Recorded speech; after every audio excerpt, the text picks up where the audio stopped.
Here's how to clean white shoes. If you're unsure how to clean white sneakers, this video is for you. This method also works for white trainers. Since I started using this mixture, I no longer buy expensive shoe cleaners from the store. You'll be amazed by how well it works. You can make this cleaner with ingredients you already have at home. With just a few items, you'll get great results. First, get a bowl. Start by pouring half a cup of dish soap into it. Add 2 tablespoons of baking soda. Baking soda acts as a gentle abrasive, removing dirt, stains, and lightly whitening the shoes. Measure half a cup of vinegar and pour it into the mixture. Vinegar softens the water, making the detergents more effective. The mixture will start to fizz, which is normal. Stir everything thoroughly.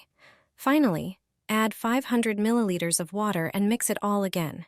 Your new shoe cleaning solution is ready. Cleaning with this mixture is simple. Dip a soft shoe cleaning brush into the solution and gently scrub your white shoes. This homemade mixture works best if you leave it on the shoes for a while. Wipe off the excess with a cloth and scrub the shoes again, especially the soles. You'll easily remove all stains and dirt. Your white sneakers will look like new.